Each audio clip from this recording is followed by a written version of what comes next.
Hi everyone, my name is Amy, 33, female. 5 years ago, my entire life fell apart. Let me start from the beginning. I met my husband Jordan, 35, male, when I was on a trip to visit my friend Sarah, who lived in this beautiful little town. I remember it was the first week of July and the weather was just perfect. Sarah had been bugging me for ages to come and stay with her, and I finally decided to take her up on the offer. Little did I know that this trip would change my life forever. Jordan lived right next door to Sarah's place. On my first day there, I was sitting on Sarah's porch, sipping iced tea and enjoying the sunset, when I saw him for the first time. He was out watering his plants, looking all calm and content. We made eye contact, and I swear I felt something shift inside me. You know that feeling when you just know something special is about to happen? That's what it was like. Sarah noticed my interest and told me that Jordan was a great guy, but had been single for a while. She suggested I say hi the next time I saw him, which I did the very next day. I was on my way to grab a coffee, and there he was, sitting on his porch reading a book. I mustered up the courage to introduce myself, and we ended up chatting for almost an hour. We talked about everything from our favorite books to our love for hiking. It was so easy to talk to him like we had known each other for years. As my trip was coming to an end, I started feeling sad about leaving. On my last night there, Jordan and I went out for dinner. It was nothing fancy, just a cozy little restaurant by the lake, but it was perfect. We talked about our lives, our dreams, and what we wanted for the future. When he dropped me off at Sarah's place, we shared our first kiss. It was like something out of a movie, fireworks, butterflies, the whole shebang. After I got back home, we kept in touch through calls and texts. It wasn't long before we were spending hours on the phone every night, talking about everything under the sun. We decided to give long distance a shot, and for the next few months, we made it work. We visited each other as often as we could. He came to see me in my city, and I went back to visit him whenever I could. Those weekends together were the highlight of my life at the time. As time went on, the distance started to become more and more challenging. We were both miserable whenever we had to say goodbye, and it was getting harder to be apart. So after about a year of long distance, I started looking for jobs in his city.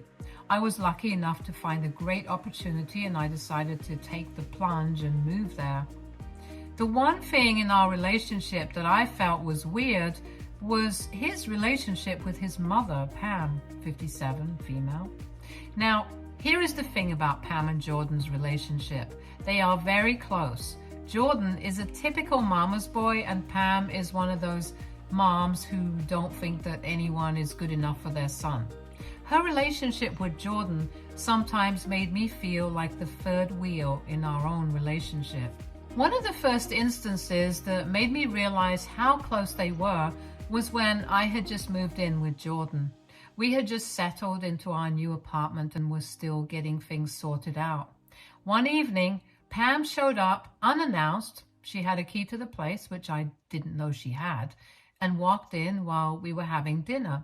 It was a bit awkward, to say the least. She started rearranging things in the kitchen, telling us how she thought it should be organized. I tried to laugh it off, thinking she was just being helpful, but it felt like she was trying to impose her way of doing things on us. Pam's opinions often seemed to carry more weight than mine. I remember when we were choosing furniture for our place. We found a beautiful couch that we both loved, but when Pam saw it, she made a face and said it wasn't practical and we should get something else. Jordan agreed with her, and we ended up getting a different couch, one that Pam liked, but I really didn't care for. It was frustrating because I felt like my opinions and preferences were being overshadowed by hers. After Jordan proposed, Pam almost became too hostile towards me. While I was planning my wedding, she tried to take over and control everything, but I stood firm and was able to have the wedding of my dreams. Let me tell you, it was not easy. Pam was like a hurricane sweeping through every aspect of our wedding plans, and I had to be the sturdy rock that stood in her way. Right after we announced our engagement, Pam started calling me every day with suggestions and ideas for the wedding. At first, I thought she was just being helpful, but it quickly became clear that she wanted to be in charge of the whole thing. She would say things like, "You should go with a traditional church wedding, Amy. It's what our family expects." Now, Jordan and I had already decided we wanted an outdoor ceremony by a lake, surrounded by nature. It was something that meant a lot to both of us, but Pam wasn't having it. She even went as far as to book a church and arrange a meeting with the pastor without consulting us. Then there was the issue with the dress. I had found the perfect dress, a simple, elegant gown that made me feel like a princess. But when Pam saw it, she wrinkled her nose and said, "Oh, that's nice, but don't you think it's a bit plain? You should go for something more extravagant, like a ball gown."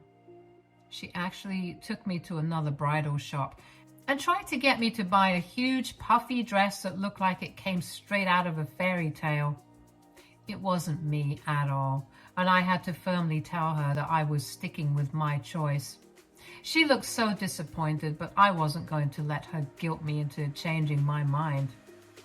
On the day of the wedding, Pam tried to take over the coordination of everything. She was telling the photographer where to set up, instructing the band on what to play, and even trying to rearrange the decorations.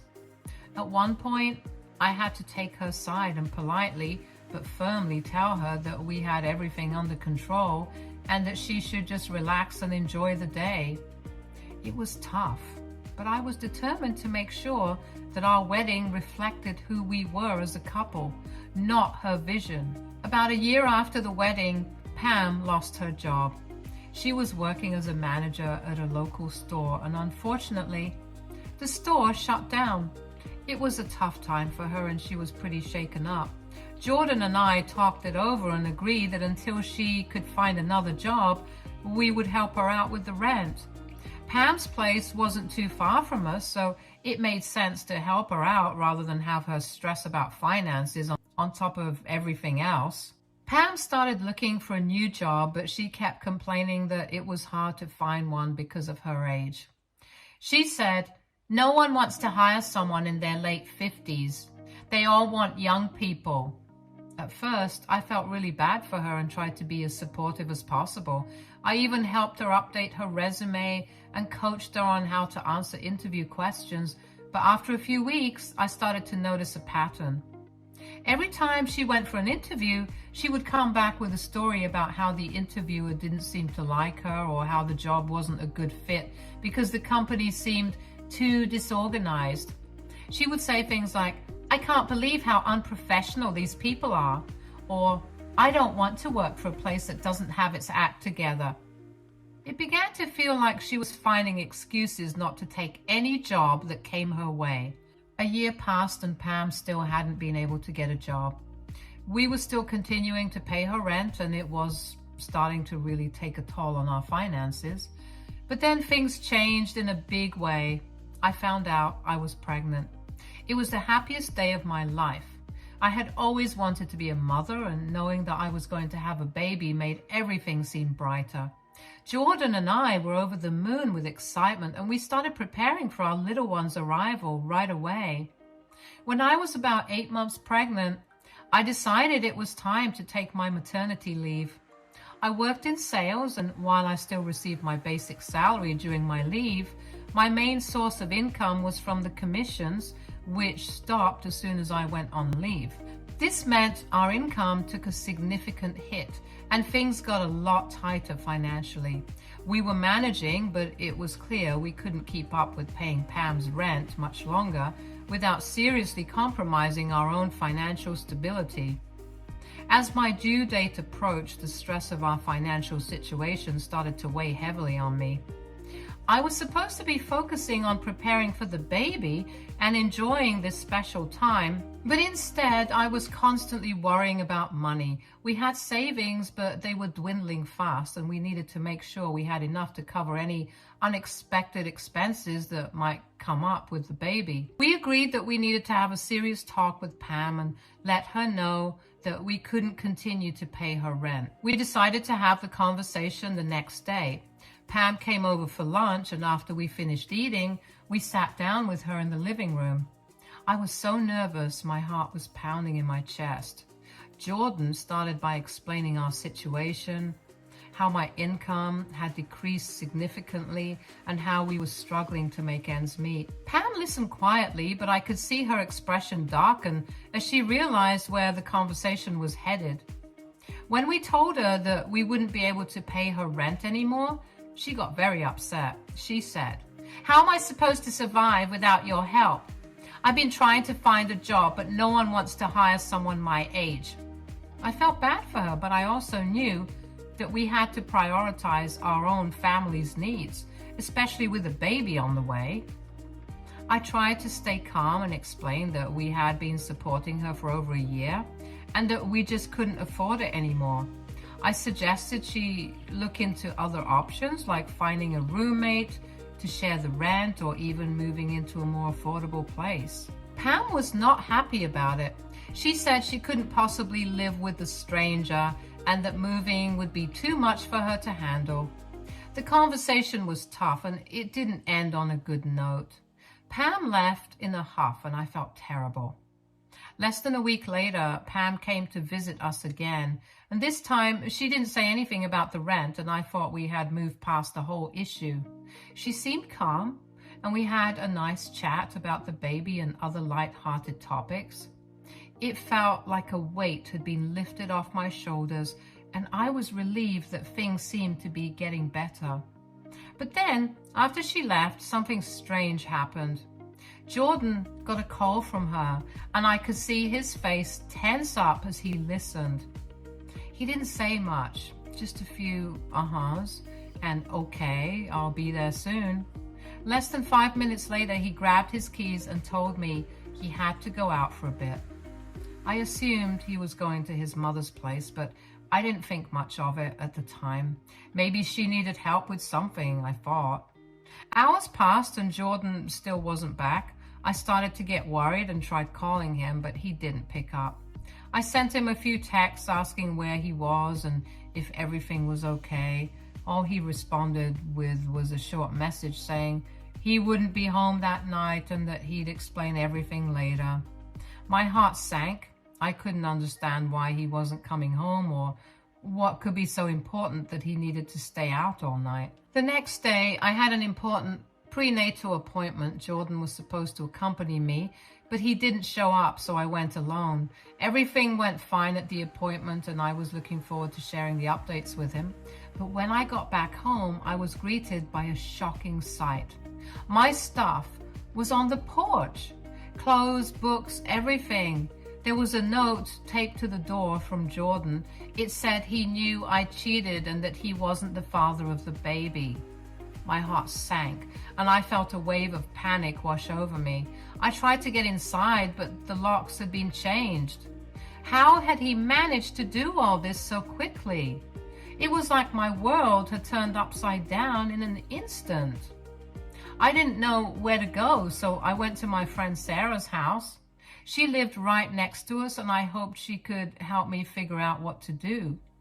When I knocked on her door, she took one look at me and knew something was terribly wrong. She let me in, and as soon as I started telling her what had happened, she was just as shocked as I was.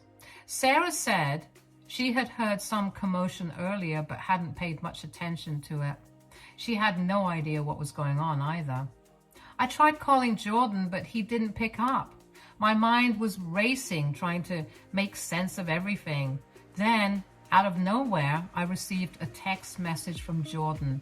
It was a picture of me standing at our front door with a man. I was smiling, and the guy was handing me something.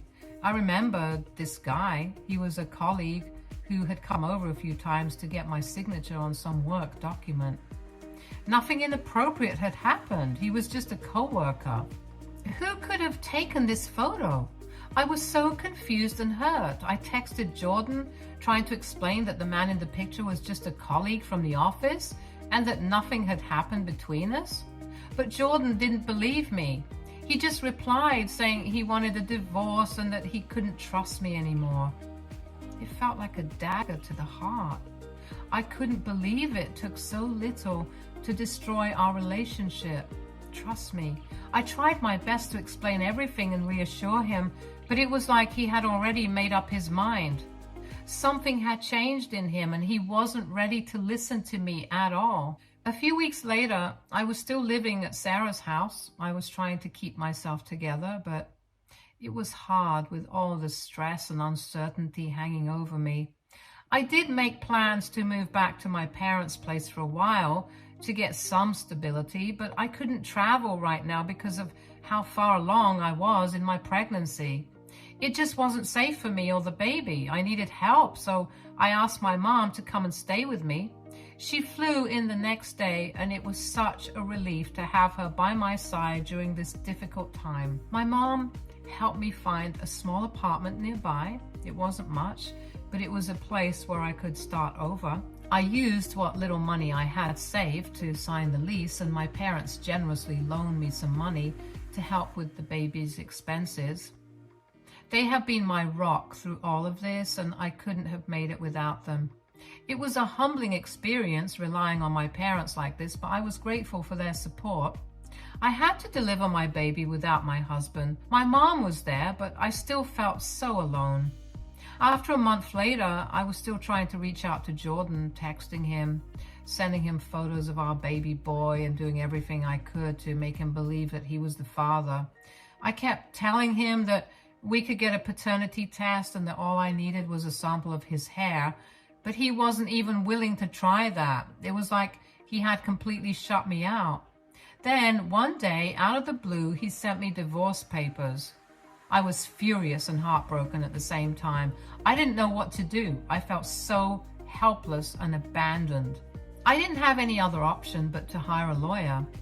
I thought, if Jordan doesn't want to accept his son, then fine. We don't need him. I was determined to move forward for the sake of my son. The lawyer was very supportive and helped me navigate the whole process.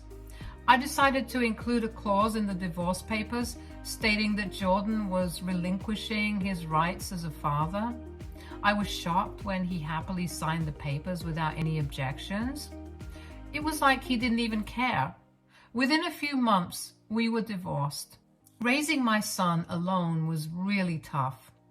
There were sleepless nights, endless diaper changes, and moments when I just felt completely overwhelmed. If it wasn't for my mom, who actually came to help out with the baby, my dad, who helped financially, and my friends, who helped me stay sane through it all, I would have lost my mind. My mom stayed with me for several months, helping with everything from feeding to midnight cuddles. She was my rock, always there to pick me up when I was feeling down and to remind me that I wasn't alone in this journey. My dad was amazing too. He provided financial support, which was a huge relief. Being a single parent with a newborn and trying to make ends meet was incredibly stressful, but knowing that my dad had my back made it a bit easier to breathe. My friends, especially Sarah, were my lifeline. They checked in on me, brought meals, took me out for coffee just to get me out of the house. They kept me grounded and gave me the strength to keep going, even though things got really tough. However, despite all the support, I became deeply depressed when I found out that Jordan was already getting married. Yes, within a year of us separating, he was tying the knot with someone else. It hit me like a ton of bricks. I couldn't help but think that he was with this new girl while he was still married to me. It all started to make sense, why he was so unwilling to listen to me when I tried to explain the truth about the situation with our baby. He just wanted a way out of our marriage so he could walk out on me and our child. It took me a while, but I finally managed to pick up the pieces of my life after everything fell apart. After Jordan kicked me out and filed for divorce, I leaned heavily on my parents and friends for support. They helped me find a small apartment where I could settle in with my newborn son. Financially, things were tough at first. I had to get back to work soon after giving birth, despite the challenges of being a single mom. The parents helped out with childcare, and gradually I was able to stabilize our situation. It was hard juggling work and motherhood, but every smile from my son made it all worth it. A few years down the line, I attended a work conference where I met Austin, 33, male. We hit it off instantly, but I was cautious after everything I had been through. He was patient and understanding, never pushing me to open up before I was ready. We started spending more time together, and before I knew it, I was falling for him deeply. Austin was different from anyone I had ever known. He was supportive of my past and was genuinely interested in building a future together. He treated my son as his own, which meant the world to me. After dating for a while, we decided to take the next step. Last year, we got married at a beautiful outdoor ceremony hosted at a friend's property. It was an intimate affair with close friends and family. Walking down the aisle with my son beside me and Austin waiting at the end was a moment I'll cherish forever. It felt like we had finally become the happy family I had always dreamed of. Since then, life has been good to us. Austin and I continue to support each other through thick and thin. He's been a wonderful father figure to my son, and seeing them bond melts my heart every day. We've created a loving, stable home where my son can thrive, and couldn't be more grateful. Last month, out of the blue, I received a text from Jordan. Honestly, seeing his name pop up on my phone brought back a flood of emotions, anger, hurt, and a touch of curiosity. I didn't respond and immediately blocked his number. I thought that would be the end of it, but then things took an unexpected turn. A few days later, I heard a knock on my door. To my shock, there stood Jordan. I hadn't told him where I lived, so I had no idea how he found me. He asked to talk, saying he just wanted a few minutes of my time. I was hesitant, but eventually I let him in, setting a strict time limit. Jordan started by saying he wanted to see our son and be a family again. My initial reaction was disbelief. After everything that happened, being accused of cheating, getting kicked out, and then the divorce, it was a lot to process. I was shocked and honestly pretty angry. I reminded him of everything he put me through, accusing me of cheating, kicking me out, and then divorcing me. I told him our son already has a father, my husband, Austin, who legally adopted him after we got married. Jordan didn't take this well at all. He argued that Austin is just a stepdad and not our son's real father. Things got heated, and I had to remind Jordan that he willingly signed away his parental rights during our divorce. He got even angrier and refused to leave, insisting on meeting our son.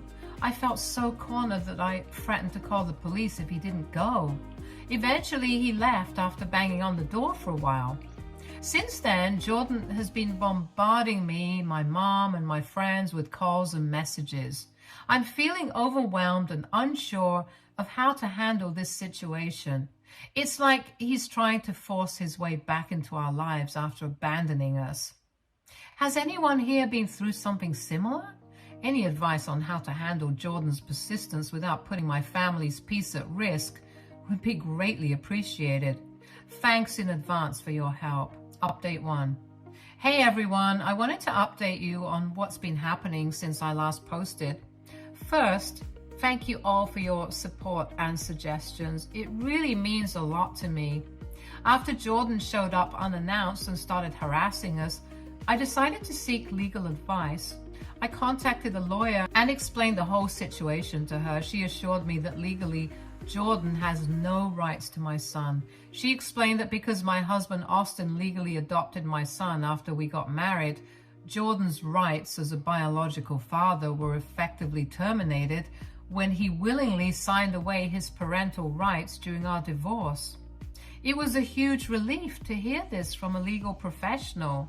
She also advised me on steps I could take if Jordan continued to harass us. She said, We could pursue legal actions such as getting a restraining order or taking other measures to ensure our safety and peace of mind. Armed with this information, I feel more confident about handling the situation. I know now that legally my family is protected and I don't have to entertain Jordan's attempts to disrupt our lives. After I told Austin about it, he was understandably concerned and told me never to open the door if Jordan came by again. He's worried about Jordan's behavior, and honestly, so am I. Curiosity got the better of me though, and I did a bit of social media digging. Turns out Jordan is divorced now. I'm not surprised, to be honest. Starting a new relationship on the back of another one rarely ends well. Since that incident, Jordan hasn't stopped with the texts and calls. It's all he's been doing, constantly trying to reach out to us. It's frustrating and unsettling, but for now, it's just been limited to that. I'm keeping Austin informed about everything, and he's been really supportive. We're both on the same page about not engaging with Jordan and prioritizing our safety and peace of mind. If Jordan escalates things further or tries anything else, I'm prepared to take legal action to protect my family. Update 2. Hi guys, I have another update for you. I'm feeling really shaken right now. I was at the park with my son earlier today, just enjoying some time outdoors, and then out of nowhere, Jordan showed up. I couldn't believe it at first. I froze for a moment, not sure how to react. Jordan approached us and tried to talk to my son. I immediately stepped between them, shielding my son from Jordan. I told him firmly to leave us alone and that he had no right to be here or to approach my son. Jordan was persistent though. He started saying things like how he wanted to see his son and be a family again. It was incredibly unsettling to hear him talk like that after everything that's happened. I could feel my heart racing and I was scared about what he might do next. I tried to stay calm but firm. I told him that if he didn't leave immediately, I would call the police. I could see the shock and anger on his face, but I didn't back down. My priority was protecting my son and ensuring our safety. After what felt like an eternity, he finally backed off. He muttered something under his breath and walked away, but he kept looking back at us as he left the park. I stayed there for a while, just trying to process what had happened and calm my nerves. When I got home, I immediately called Austin and told him everything. He was furious and worried, but he reassured me that we would take whatever steps necessary to keep us safe. He insisted that I should have called the police right then and there, but I was so caught off guard that I didn't think of that. Now I'm feeling scared and anxious about what might happen next. Jordan's behavior is becoming more unpredictable and aggressive, and I don't know how to handle it. I'm seriously considering getting a restraining order to protect my son and myself from any further encounters. Update 3. Hi everyone, I wanted to give you all an update on what's been happening with Jordan. It's been a roller coaster, but I think things might finally be settling down. After the incident at the park where Jordan showed up unexpectedly, I realized I couldn't keep living in fear of him, so I made a decision.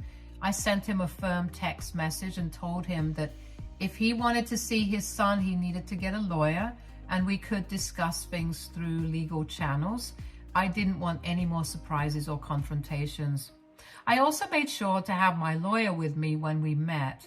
Austin was there too, standing by my side. It was important to have that support. When Jordan and his lawyer arrived, we had a serious discussion. My lawyer clearly laid out the situation.